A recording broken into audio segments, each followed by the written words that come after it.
I found interesting things at the community. One of them was the and partnership states unwilling to establish the Trade Remedies Committee. This committee is what is supposed to handle the issues that Honorable Margaret has raised on rice, the issues of our constant quarrels with Kenya about our maize, our sugar, and so on. So at the summit last week, we agreed that we set a timetable so all the countries report at the third meeting that we have completed the requirements for that committee. The other area where I found lethargy is the issue of sanctions. I found that in the committee they are pussyfooting about non-payment, pussyfooting about non-attendance.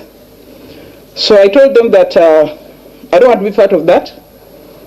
And I demanded that at the next meeting, the 43rd meeting, the issue of sanctions must be addressed comprehensively and on right, so that we bring some, as Honorable Mushega said, if you belong to a club, there are rules for being a part of that club. Now, the Common Market Protocol, is it working? A bit and a bit not.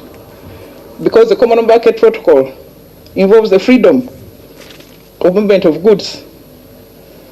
How much of our goods are moving freely between one partner state to another? How many services? Someone mentioned the professions. I think it's only the architects and the engineers who have achieved mutual recognition agreement within the East African community.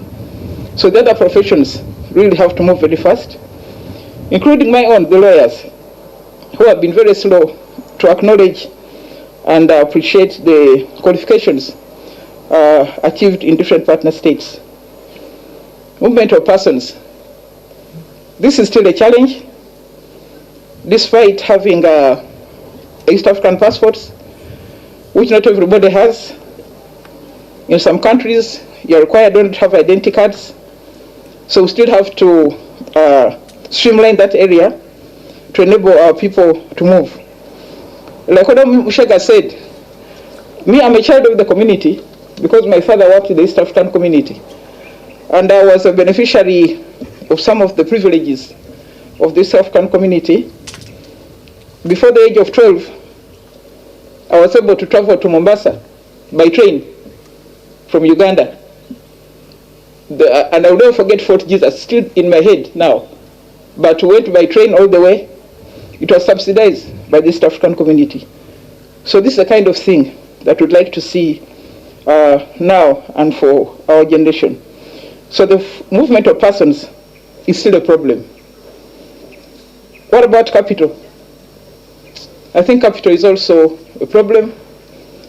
And when you consider that, for instance, the partner state of Uganda, we don't have a bank. We are relying on Equity Bank, a Kenyan bank. I call it the Bank of Integration because they are all over East Africa. KCB, EcoBank, all those. But where is the Ugandan bank in this integration? We are spectators. These are some of the areas that would help us to achieve aspects of the common market. What about the rights of residents? How easy is it for a Ugandan national to go and set up home in Kisumu? What are the requirements?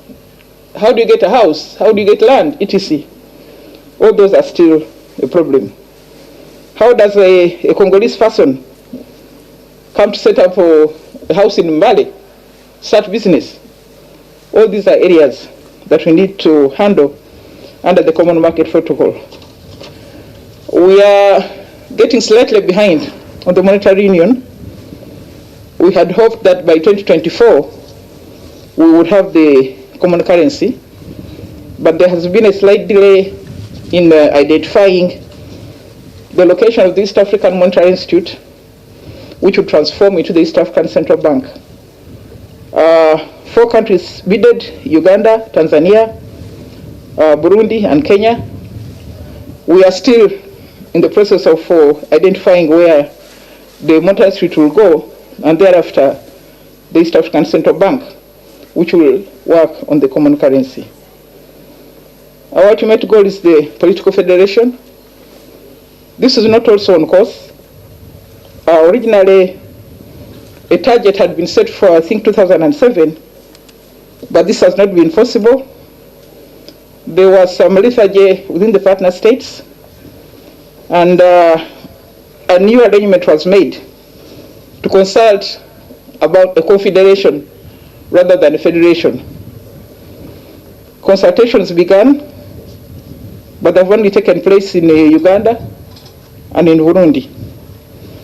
The recent summit, we directed the partner states of Kenya to handle their consultation in February next year after the elections, but the partner state of Tanzania and Rwanda, where there are no elections, to handle their consultation this year, so that we move. But of course now that we have expanded, we may have to continue the consultations with the Republic of South Sudan, the Democratic Republic of Congo, and if Somalia comes as they are trying to get in, we may also have to consult on that issue. But that's where we stand. We are not on course. Now, about the participation of the national MPs in the legislation and activities of the East African community, I reminded Speaker Ngoga that we used to have the Nanyuki series, and I requested him to start again the Nanyuki series, where members of the parliaments of the entire community would converge together with the Yala in order the partner states to review areas of collaboration. I hope it can be done, and we start moving. Now, Honorable Mushaga is understandably concerned about the quality of leaders at the East African community. We are making a start. We are due to appoint 2 Deputy Secretary Generals, but we have agreed now to do it on merit. So we shall, the committee will advertise, the countries will shortlist, and then the Council of Ministers will take the final decision based purely on merit. So I think we are making a start, having faltered in some areas.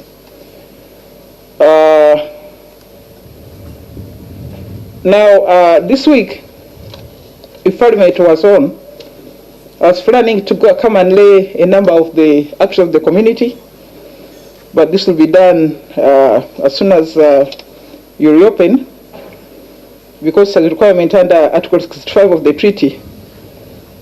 Then I also wanted to speak very briefly about our languages. Since February 2021, French and Swahili are part of our Swahili is actually our lingua franca, and we'll also be coming to inform the House about the implementation of the directive of the heads of state to make Swahili one of our official languages. It has been in the Constitution since 1995, but not much was done about it.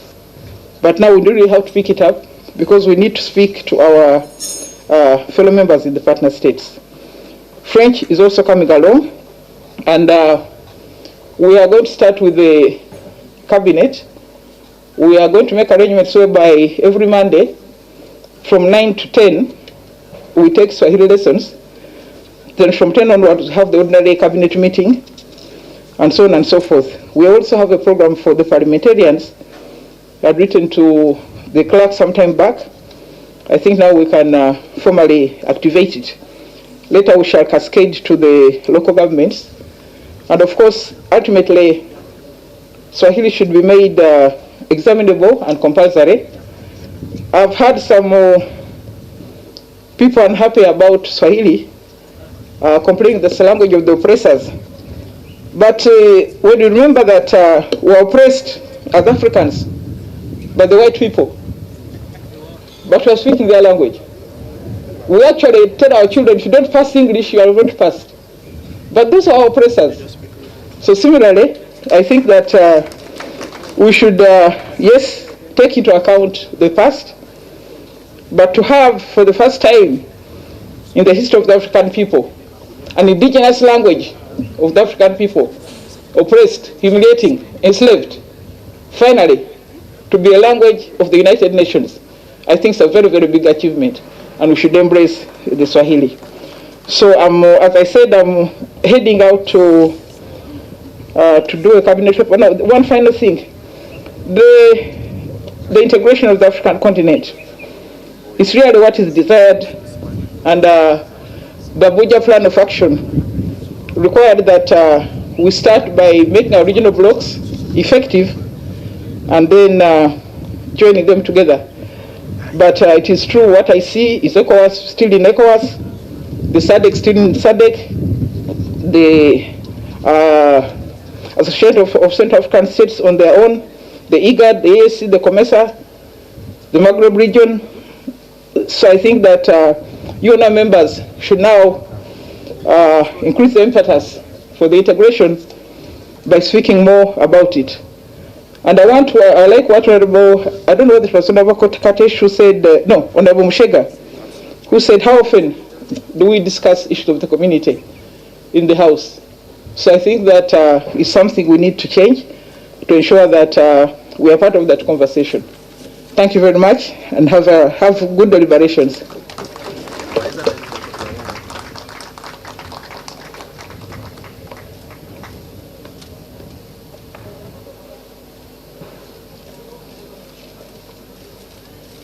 I think Right Honorable Kadaga deserves a better round of applause than that.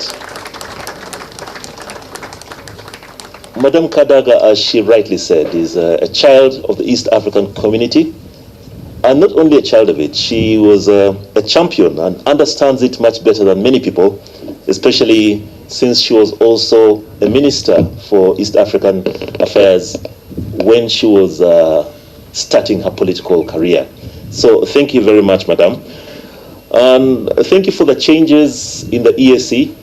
I think people have taken note. Those of you who are able to start learning Swahili now, please do so before it trickles down to you. You might be miles ahead of everybody else. And of course, if you can do French as well, you are definitely much more marketable. So distinguished guests, I know there were quite a few people who still had some questions. I had seen Honorable Mike Kennedy Sebalu at the back. We are honored to have you here, especially as District Governor, Rotary District 9213. So, Honorable Sebalu, you are most welcome, and congratulations on ascending to that position. And even as the microphone goes to him, allow me to just recognize a few guests that we have here today. We have an eminent team, a large team from South Sudan. Could we have all of you please rise to your feet? Can we see you so we can formally welcome you? Now, the members from South Sudan, we are extremely honored to have you here, and we know that you have come specifically to also learn about PEACA and how you can be involved and the lessons you can pick